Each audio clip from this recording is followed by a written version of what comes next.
Aldino Spromazzoure. Partono forte Aldino e Spromazzoure, che nonostante la battaglia ottengono un pirotecnico pareggio.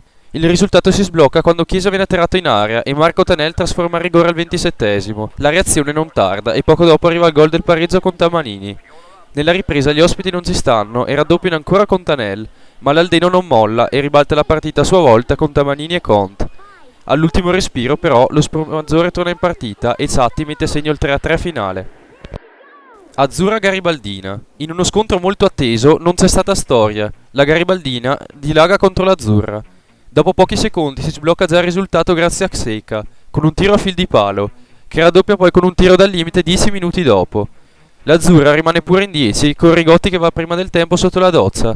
La timida reazione dell'Azzurra basta per accorzare, ma è il preludio dei successivi 4 gol di Campitelli, Melchiorri, Calovi e Collarci, che completano l'1-6 finale. Dolasiana Leno. La partita non delude il pronostico, con la Leno, squadra molto attrezzata, che domina sul campo della neopromossa Dolasiana. Il primo tempo si chiude già 0-2, con le reti di Reale e Pezzato, che riesce a bissare a inizio ripresa prima del gol che accorcia le distanze di Farina. La partita potrebbe rovesciarsi, ma i padroni di casa si scoprono e favoriscono solo le reti di Pezzato, tripletta, e Romani, a siglare quindi il definitivo 1-5. Montebaldo Volano. Termina 2-2 una bella partita tra Montebaldo e Volano. Il risultato si sblocca al 24esimo con il gol in mischia di Zeni, mentre poco dopo i padroni di casa vanno vicini al raddoppio. Il pareggio arriva 10 minuti dopo grazie al gol di rapina di Gatti, ma subito dopo ancora Zeni porta in vantaggio i suoi grazie a uno schema su calcio d'angolo.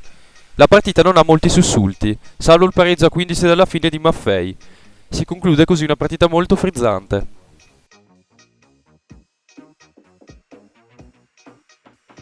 TNT Montepeller Marco. La partita tra TNT Montepeller e Marco inizia alla grande, con un gol dopo pochi minuti della squadra di casa, con Pilati Michael. La partita è però molto accesa, e al 30esimo arriva il pareggio di Amadori.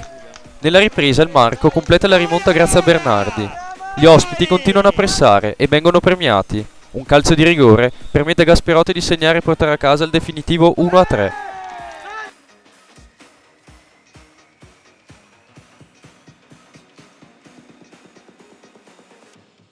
Trambileno Sacco San Giorgio. La prima sfida in campionato tra Trambileno e Sacco San Giorgio si conclude a reti inviolate.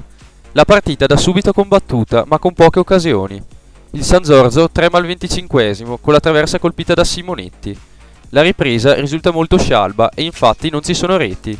Vince la noia, solo 0-0 tra Trambileno e Sacco San Giorgio. Valpeio Cristoret. Il Valpeio compie un vero e proprio harakiri e perde contro la neopromossa Cristoret. All'inizio è però Panizza a portare in vantaggio i padroni di casa, ma poco dopo, in 9 minuti, succede di tutto. La doppietta di Colazzo e Lissandrini portano il risultato sull'1-3, con gli ospiti molto bravi a sfruttare il blackout del Valpeio. Nel recupero del secondo tempo arriva il gol di Dalla Valle, ma è troppo tardi e il match si conclude sul 2-3.